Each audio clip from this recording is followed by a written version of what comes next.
আমরা সবাই মনোযোগ দেই। কেমন আছে সবাই? ভালো আছে ঠিক না? তাহলে আমরা আমাদের ক্লাসে চলে যাই। আমরা ইতিমধ্যেই তোমাদের সাথে একটা ক্লাস আমরা করেছি 13.1, ঠিক না? গত ক্লাসে আমরা আলোচনা করেছিলাম 13.1-এর সমান্তর দ্বারা কাকে বলে। প্রথম আমরা আলোচনা করেছিলাম অনুক্রম কাকে বলে। পরবর্তীতে আমরা আলোচনা করেছিলাম দ্বারা কাকে বলে। পরে আমরা আলোচনা করেছিলাম কি বলতো, সমান্তর দ্বারা কাকে বলে উদাহরণ দিয়েছিলাম। শেষ পর্যন্ত আমরা সমান্তর দ্বারার ক্ষেত্রে 3টি সূত্র প্রযোজ্য হয়, এগুলো আমরা ব্যাখ্যা করেছিলাম, ঠিক না? এর মধ্যে দিয়ে আমাদের ক্লাসটা শেষ হয়েছিল, ঠিক আছে? ডিস্টার্ব করবো না। আজকে আমরা উক্ত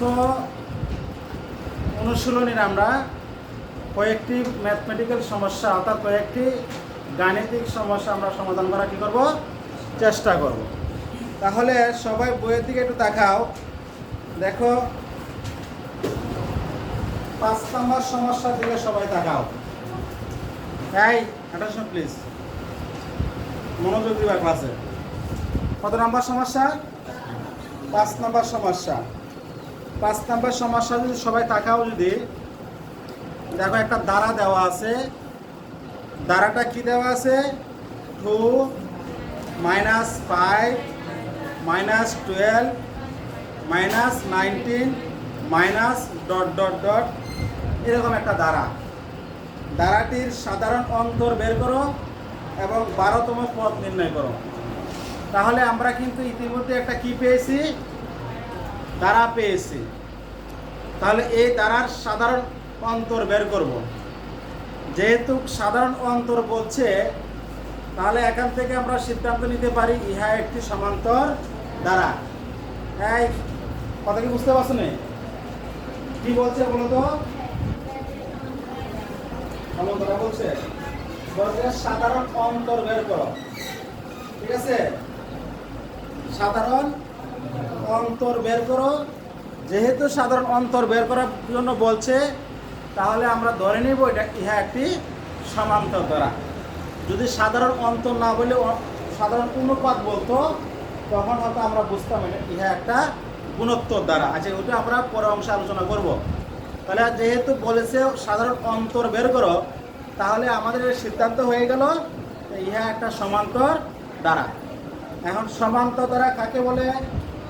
একজন বলো, সমান্তর দ্বারা কাকে বলে? এই সূত্র দ্বারা সমান্তর দ্বারা কাকে বলে?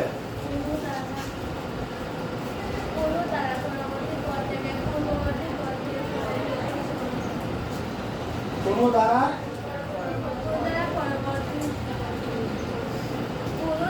পরবর্তী পদ থেকে পূর্ববর্তী পদ বিয়োগ করলে বিয়োগফল সমান হলে তাকে সমান্তর দ্বারা বলে।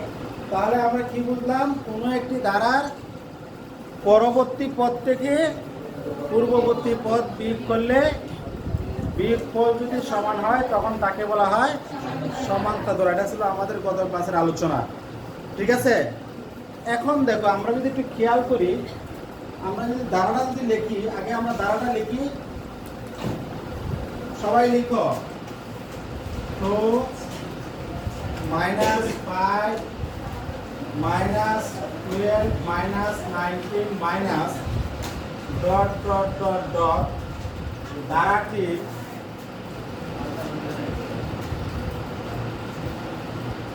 দ্বারাটি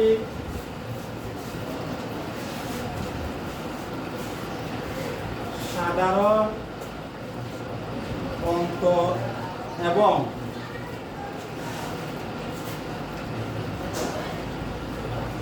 তম পদ নির্ণয় করো। এই ছিল আমাদের প্রশ্ন, ঠিক আছে? সমাধান।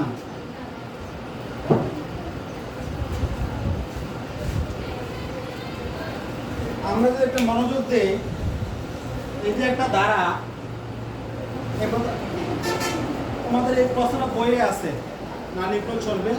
সমাধানের দিকে একটু খেয়াল করো, পরে তোলার চেষ্টা করো। সমাধানের দিকে একটু খেয়াল করো সবাই, অ্যাটেনশন প্লিজ। তাহলে 2 মাইনাস 5 মাইনাস 12 মাইনাস 19 এ একটা দ্বারা। এখন আমরা একটা খেয়াল করি, আমাদের বক্তব্য ছিল পরবর্তী পদ থেকে পূর্ববর্তী পদ আমরা কি করব? বিয়োগ করব। যেমন আমরা একটা খেয়াল করি, দেখো প্রথম দুইটা পদ, প্রথম পদ হলো 5 2, দ্বিতীয় পদ হলো 5, তাহলে -5 থেকে 2 আমরা কি করব? বিয়োগ করব। পরের পদ থেকে আগের পদ বিয়োগ করব। যদি আমরা এখানে ক্যালকুলেশন করি, দেখো -5 এখান থেকে আমরা বিয়োগ করব, এখানে মনে মনে কথা আছে প্লাস চিহ্ন আছে, ঠিক না? তাহলে +2 আমরা কি করব? বিয়োগ করব, রাইট? তাহলে ফলাফল কি আসলো? এখানে আছে মনে মনে প্লাস চিহ্ন, এখানে আছে প্লাস চিহ্ন, প্লাসে মানে আছে -5, প্লাসে মানে আছে -2, ফলাফল কি আসলো? -7। একটা পদ বের করলে আমরা সিদ্ধান্ত নিতে পারবো না যেটা সমান্তর দ্বারা নাকি গুণোত্তর দ্বারা। আমাকে কমপক্ষে দুইটা পদ, দুইটা বিয়োগফল বের করতে হবে, তাহলে আমরা সিদ্ধান্ত নিতে পারি সহজ, ঠিক না? এখন আসো -12 থেকে -5 বিয়োগ করবো, তাহলে আমরা এটা কীভাবে বিয়োগ করতে পারি? দেখো -12 বিয়োগ বা -5, দেখো -5, তাহলে মাইনাস, এখানে আছে প্লাস, এখানে আছে প্লাস, প্লাসে মানে আছে -12, মাইনাসে মানে আছে +5, -12 থেকে +5 বিয়োগ করলে মাইনাস কত হয়? 7 হয়। তাহলে বোঝা গেল আমি দুইটা পদ ক্যালকুলেশন করেছি, অর্থাৎ এই দুটো অংশ ক্যালকুলেশন করেছি, ফলাফল দেখো সেম আসছে। ওইখানেও -7 এসেছে, এখানেও -7 এসেছে। উভয় জায়গায় যদি মানে একই ফলাফল আসে, তখনই তো সে হয় কি? সমান্তর। কথা কি বুঝে আসছে? তাহলে আমরা সিদ্ধান্ত ইহা একটি সমান্তর দ্বারা। আর যেহেতু বলতে সাধারণ অন্তর বের করো, তার মানে ইহা একটি সমান্তর, এটা বুঝে গেছে, ঠিক আছে কথা? তাহলে এখন আমরা কি করবো? আমরা কি লিখবো? আমরা ওইটা কোনো আলোচ্য বিষয় না, আমরা লিখবো, আমরা ডাইরেক্ট লিখতে পারি সাধারণ অন্তর। সাধারণ অন্তরকে ডি দ্বারা প্রকাশ করা হয়, ঠিক আছে? ডি লিখলেও চলবে, এখন না লিখলেও চলবে, যেহেতু মানে ডি। তাহলে আমরা কি লিখবো বলতো? -5 মাইনাস প্লাস 2, তাহলে -5 প্লাসে মানে -2 ইকুয়াল টু কত? -7। সাধারণ অন্তর আমরা ইতিমধ্যেই বের করে নিয়েছি। This is answer. এই হলো প্রথম অংশ। দ্বিতীয় অংশ কি বলছে বলো তো?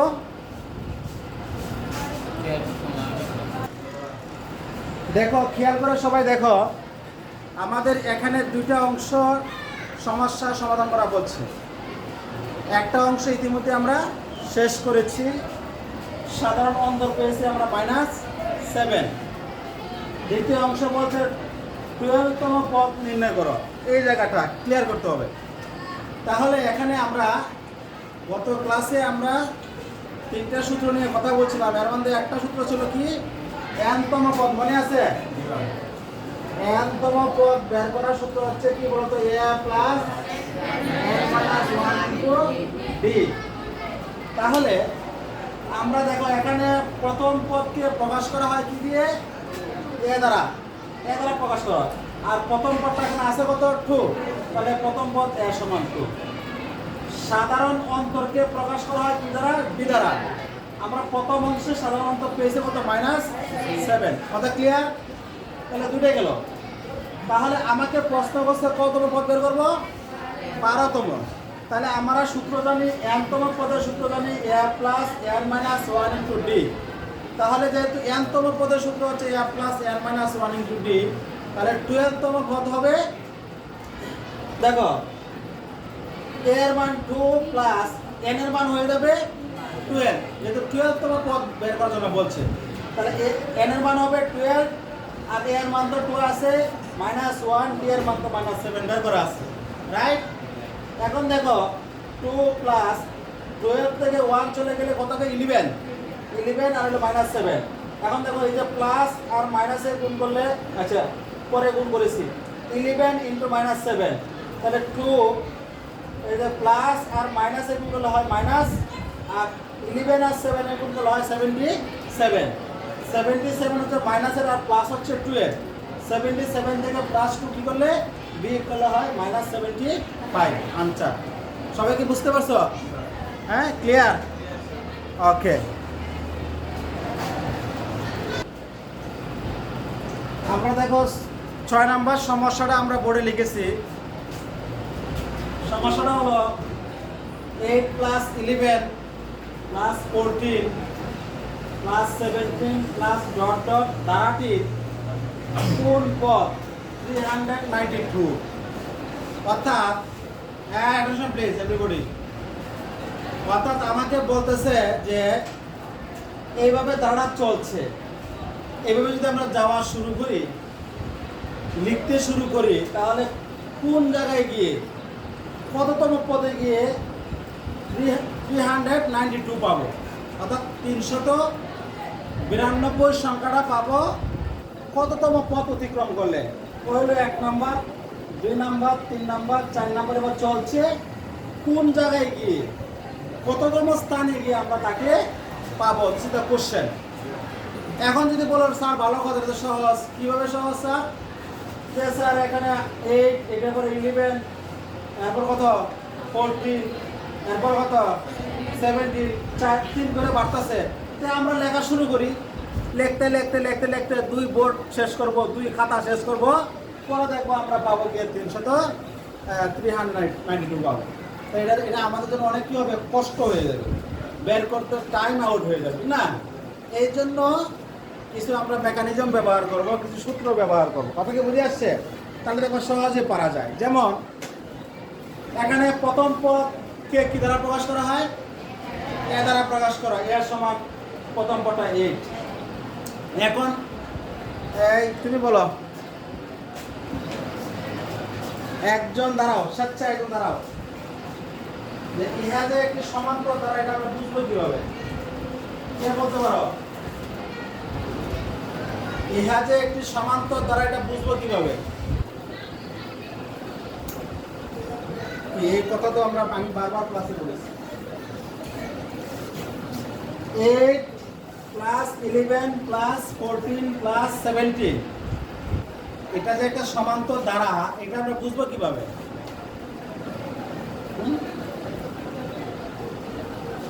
নাকি অন্য দ্বারা তো হতো, মানে হতে পারে। তো আমাকে নিশ্চিত হতে হবে যে ইহা একটি সমান্তর দ্বারা। বুঝবো কিভাবে?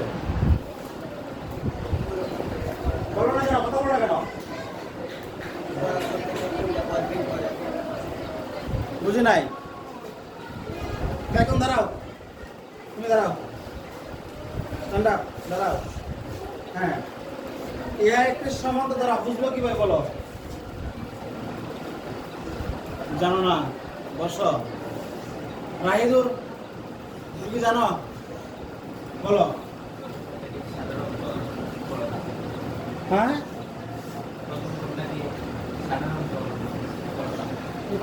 ইসলাম লাউডলি বলবা।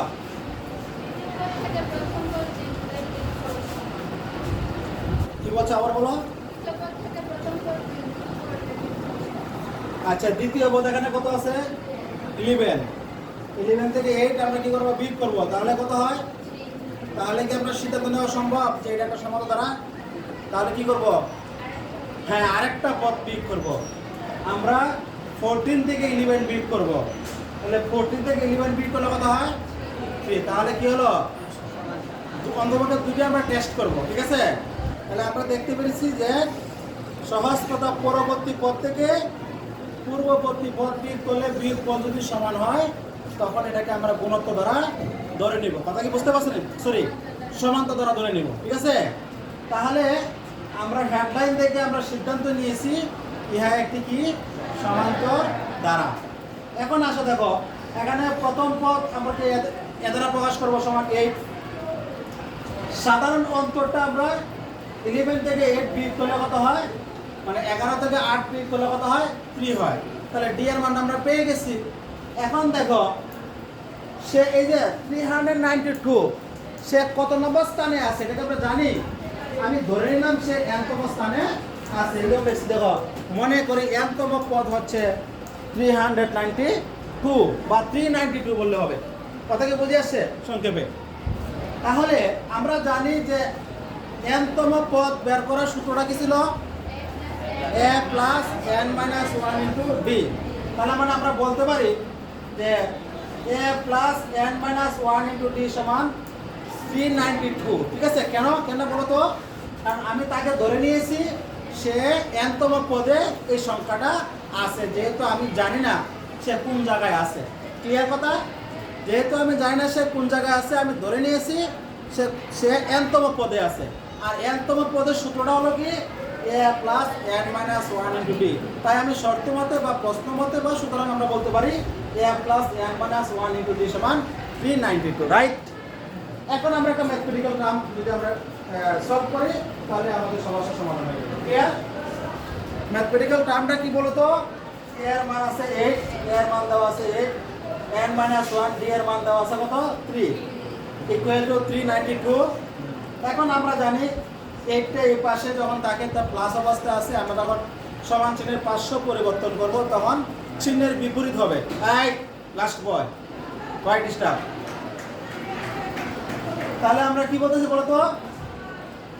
a এর মান প্লাস 8 আছে, যখন আমরা পার্শ্ব সমান চিহ্নের পার্শ্ব পরিবর্তন করব এটা হয়ে যাবে প্লাস থাকলে মাইনাস হবে, মাইনাস থাকলে প্লাস হবে।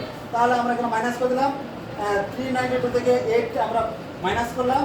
আর দেখো n মাইনাস 1 ইন্টু 3 দেখো কোন অবস্থায় আছে। আমি এই প্লাস 8 কে আমরা ওই পাশে যখন পার্শ্ব পরিবর্তন করছি মাইনাস 8 হয়েছে, তাহলে 392 থেকে 8 বিয়োগ করলে হবে 384 বিয়োগ করলাম, একটা বিয়োগ করলাম। এখন দেখো n মাইনাস 1 ইন্টু 3 এটা কিন্তু ইন্টু গুণ অবস্থায় আছে। তাহলে triple attention please, triple n minus 1 সমান যদি 394 হয় তো 1 মানে n মাইনাস 1 সমান এখানে এই 3 দ্বারা কি হয়ে যাবে? ভাগ হয়ে যাবে। আরো সহজভাবে উপস্থাপন যদি আমি করি তাহলে আমি বলবো 3 ওই পাশে যদি গুণ অবস্থা থাকে তাহলে আমরা পার্শ্ব পরিবর্তন করলে সে কি হয়ে যায়? ভাগ, মানে ভাগ করতে হয়, ভাগ অবস্থা হয়ে যায়। তাহলে আমরা n মাইনাস 1 3 সমান লিখছি, n মাইনাস 1 সমান 3 টা ভাগ হবে। আমি যদি 3 দ্বারা এটাকে ভাগ করি, ভাগ করলে হবে কত? 128 1 বা 128। তাহলে n মাইনাস 1 সমান 128 হয়, তাহলে n সমান 128 এর সাথে মাইনাস 1টা ওই পার্শ্ব পরিবর্তন করলে কি হবে? মানে সমান চিহ্ন ওই পাশে গেলে কি হবে? প্লাস হয়ে যাবে। তাহলে প্লাস হলে 128 আর 1 এর যোগ করলে হয় 129। আমাকে প্রশ্ন করছিল যে উক্ত ধারাটি কোন পদ এত, তার মানে 128 29তম পদে গিয়ে তাকে আমরা খুঁজে পাবো। তুমি লেখা শুরু করো। এগুলো 1 নম্বর পদ, 2 নম্বর পদ, 3 নম্বর, 4 নম্বর, 5 নম্বর, এভাবে যেতে যেতে যখন 129 নম্বরে যাবে তখন তুমি তাকে পাবে। আন্ডারস্ট্যান্ড? সবাইকে বুঝতে পারছি? ক্লিয়ার? বুঝতে পারছেন তো ভালো করে? Attention please. আসে কেন? দেখো 4 plus 7 plus 10 plus 13 dot dot plus ধারাটি কোনতম পদ? 301। সেম আগের বক্তব্য। আগের বক্তব্যটা কিন্তু এরকমই ছিল। আগে যে ম্যাথমেটিক্যাল প্রবলেমটা ছিল কত নম্বরে ছিল? 6-এ। সেম, নো কোনো পার্থক্য নাই, শুধু সংখ্যাগুলো পার্থক্য। তাহলে এখন থেকে আমি প্রথমে সিদ্ধান্ত নিই এটা কোন ধারা। এখন কি কেউ বলতে পারবে ইহা কোন ধারা? সমান্তর ধারা। কারণ বলো, মুখস্থ কথা বলতে হবে না, কারণ বলতে হবে স্যার এটা এই কারণে সমান্তর ধারা। দ্বিতীয় পদটা শব্দটা বাদ দিয়ে দিই আমরা বলবো পরবর্তী পদ থেকে পূর্ববর্তী পদ। এটা হলো সবচেয়ে সুন্দর সংজ্ঞা। ধন্যবাদ। তাহলে পরবর্তী পদ কে আছে? 7। 7 থেকে 4 বিয়োগ করলে 3, 10 থেকে 3 বিয়োগ করলে 7 বিয়োগ করলে 3, 13 থেকে 10 বিয়োগ করলে 3। তার মানে বিয়োগফল সর্বদাই সমান। বিয়োগফল যদি সর্বদাই সমান হয় তখন তাকে আমরা কি বলবো? সমান্তর ধারা বলবো। সবাইকে বুঝতে পারছো? তাহলে সমান্তরাল আমরা সিদ্ধান্ত নিয়ে নিলাম। তাহলে প্রথম পদটা কত হবে? প্রথম পদটা প্রথম অংশটাকে বলা হয় প্রথম পদে আছে a সমান j মাইনাস 4। সাধারণ অন্তর কি হবে? d সমান কি হবে? এই যে বিয়োগ করলা 7 থেকে 4 বিয়োগ করলে কত হবে? 3। আর 301 301 কত নম্বর পদে আছে? আই ডোন্ট নো, আমি জানি না, আমি ধরলাম সে এনতম পদে আছে। তাহলে লিখলাম, আমি মনে করি এনতম পদ হচ্ছে 301, রাইট? সুতরাং আমাদের এনতম পদের সূত্রটা ছিল কি? a + n - 1 b তার সমান লিখতে পারি আমি 301 লিখতে পারি। তাহলে a এর মান কত? 4 প্লাস n - 1, d এর মান কত? 3 ইকুয়াল টু 301। তাহলে আমরা 4 এর পাশে প্লাস আছে, সমান চিহ্ন পার্শ্ব পরিবর্তন সে কি হয়ে যাবে? মাইনাস হবে। 301 থেকে 4 বিয়োগ করলে কত হবে? 297। তার মানে কত? n - 1 ইনটু 3 সমান 297। n - 1 3 এখানে গুণ অবস্থা আছে, সমান চিহ্ন পার্শ্ব পরিবর্তন করলে আগে বছর কি হবে? ভাগ হবে। কি হবে? ভাগ হবে। 3 দ্বারা 297 কে ভাগ করলে ভাগফল কত হবে? 99 হবে। 99। তাহলে n - 1 সমান কত? 99। তাহলে n ইকুয়াল টু 99, ওই -1 এর পাশে থাকলে ওই পাশে গেলে কি হবে? +1। তাহলে 99 + 1 হলো 100। তার মানে n এর মান কত? 100। তার মানে আমরা বলতে পারি যে এইভাবে যদি আমি চলি তাহলে 100তম পদে গিয়ে তাকে 301 রে পাবো। সবাই কি বুঝতে পারছো? হ্যাঁ, তাহলে ইতিমধ্যে আমরা কয়টা ম্যাথমেটিক্যাল টার্ম শেষ করলাম? 3টা। আশা করি ইনশাল্লাহ এগুলো কালকে আমরা চেষ্টা করবো, আর না পারলে কিন্তু ইনশাল্লাহ হবে, মনে রাখবা। ঠিক আছে? আচ্ছা, ধন্যবাদ সবাইকে।